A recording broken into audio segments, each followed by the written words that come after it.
Hello and welcome to A Day in the Garden with Christina Linder. Today I'm with a client and we're going to plant up a couple of matching planters. For the summer we're going to use some bright and vivid plant material, and we're mixing tones today with pink and purple and red and lime green. We're going to make a nice mix that's summery and cheerful. So what we're going to do is we're going to start with our tallest material, which in this case is going to be a cordyline. This one is called Southern Splendor, and it has, as you can see, a beautiful, nice pink stripe in it.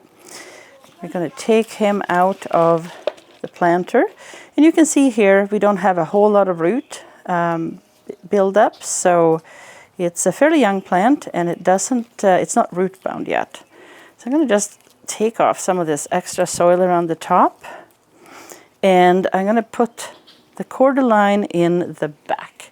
Now if you're building a couple of planters and you want them to be symmetrical, you have to really think about the placement of the plants, and it can be a little tricky. So I want to make sure I do them exactly symmetrical, and what I'm going to do is I'm going to build them at the same time for that reason.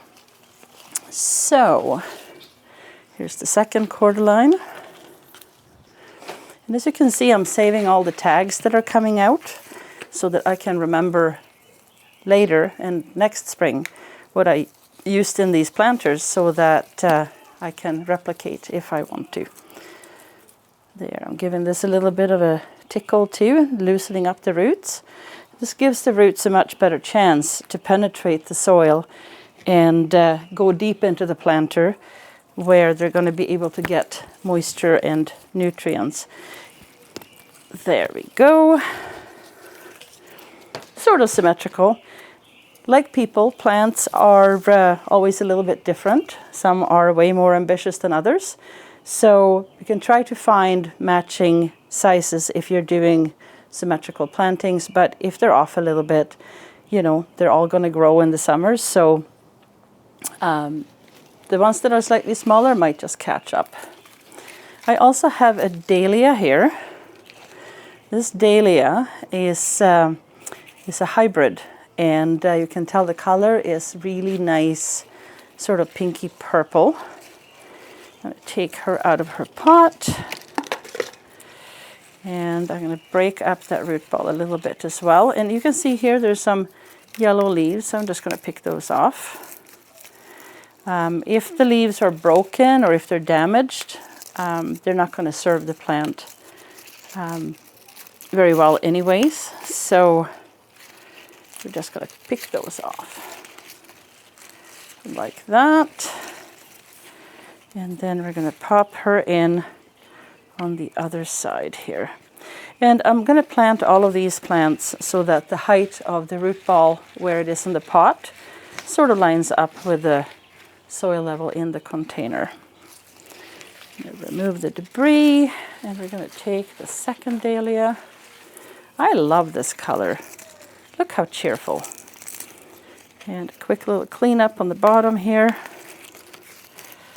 And we're going to save the tag.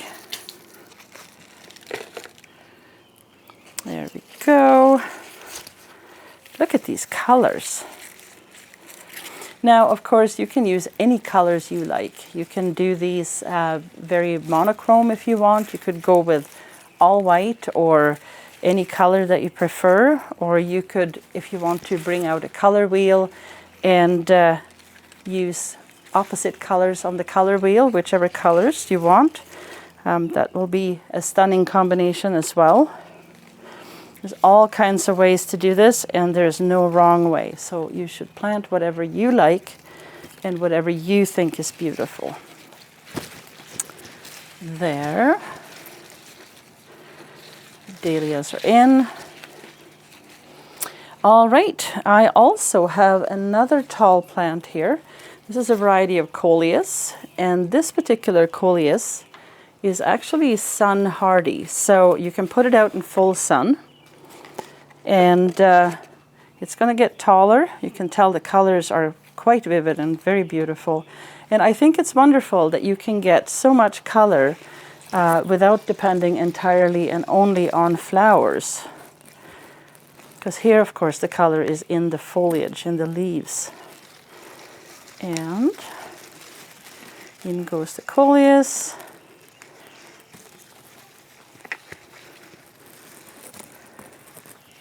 And like so. And the other coleus. This variety of coleus is called Oxford Street. And again here, not a whole lot of root mass. So we're just going to ease these off a little bit, give it a little massage. And dig a little hole. Now, of course, if you prefer to wear gloves when you garden, you absolutely can do that. I just prefer not to. Okay, so this is the taller stuff which I've now placed in the back. And now it's time to put in some of the shorter plant material. So I also have a trailer here. You see that gorgeous chartreuse color? I think that lime green is such a powerful color to bring out other colors, to bring out light and brightness. So the Ipomea, or sweet potato vine, is a trailer. So we're going to put this one in the very front of the container. Ipomea will often grow big tubers that look like sweet potatoes, but they're actually not edible. So if you want to eat sweet potatoes, don't think that you can eat the ornamental Ipomea. And I'm going to pop this matching one in here. And you can see how I'm working this in quite symmetrically. So the cordylines are in the outside, the dahlias are in the middle, and we got the coleus in here. Now, I would like to add a little bit of orange to this mix, because I think this is such a beautiful bright color, as you can tell. So I've got Zinnia here, and I'm going to give Zinnia a little root massage too. And we're going to pop her in over here, right beside the Ipomea. So Zinnia is an upright flower, and comes in all kinds of beautiful, vivid colors. We'll do the other one, the matching one. And you can see how here the Zinnia is on the right side of the Ipomea. So here, of course, on the other side, we want to put it to the center, to the left of the Ipomea. And you can see how this repetitive pattern is starting now to emerge. Other colors that are, or other types of flowers, I should say, that have vivid, bright colors include the Calibrachoa. It's quite the mouthful. If that seems like a lot to say, there is also the other name, which is Million Bells. It's maybe easier to remember. We're going to squeeze her out of our pot. And you can see here again, it's quite a lot of plant and not a whole lot of root system. So we're going to, and this is also a plant that's going to trail. So I'm going to put her in beside the Ipomea here. So the effect is going to be quite stunning. And the other pink, this variety is actually called, it's a Calibrachoa, Caltastic Bright Purple is this particular variety. And it matches quite nicely with the dahlia, I thought. So here, now we got the pink on the outside corner. We're going to do the same thing over here. Pink on the outside corner. There we go. So these containers contain soil that is left over from last year, but we've also added compost to this mix, plus a granular fertilizer. And now I have the orange Calibrachoa. Now, when you get to this point and you're looking at your container, I have now an orange Calibrachoa and I have an orange Zinnia here. What I really should do is take this pink out and put that over on this side and put the orange here. And the reason I do that is because I don't want all the oranges clumping together and ganging up on the purple. There. And a little discreet maneuvering here. There we go. And the matching one on the other side. And there's absolutely nothing wrong with planting something and then looking at it and deciding to move it and just move it over. And here we have an orange calibrachoa. And we'll move our pink friend over on this side. And don't be afraid of putting them close together, because there is a way that you can make this work. And I'm smoothing out the soil a little bit. There. And now I think we only have the red trailing Super Tunia variety is really red.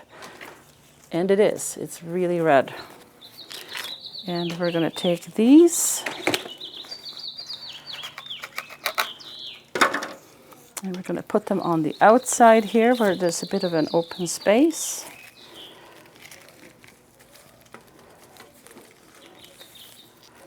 There we go. And then I'm going to press down the soil firmly so that there is a little bit of space. So when you water this, the water stays in the container and it doesn't just fall over the edges. And it's going to be very, very important through the summer that you water these regularly, because all of this plant material is going to need a lot of water. I've added a slow release fertilizer to the mix, the soil mix, before we started planting. And then in addition to that, I'm also going to give a water-soluble fertilizer every 10 to 14 days or so. There's many different brands on the market, but what you're looking for is maybe a 20-20-20 mix or something similar. And the reason for this is that when you have a container, which is different than having flowers in the garden, most of the planter box mixes that we use are quite nutrient deficient, but they're light and fluffy, and they're very easy for the roots to penetrate. So it helps the plants grow big, but you also have to make sure that you add enough nutrition so that they can grow huge and flower and look amazing all summer. So that's it. I think we've finished these two planters now, and they're going to look amazing. Thank you so much for spending some time with me in the garden today. My name is Christina Linder. Please like, share, and subscribe.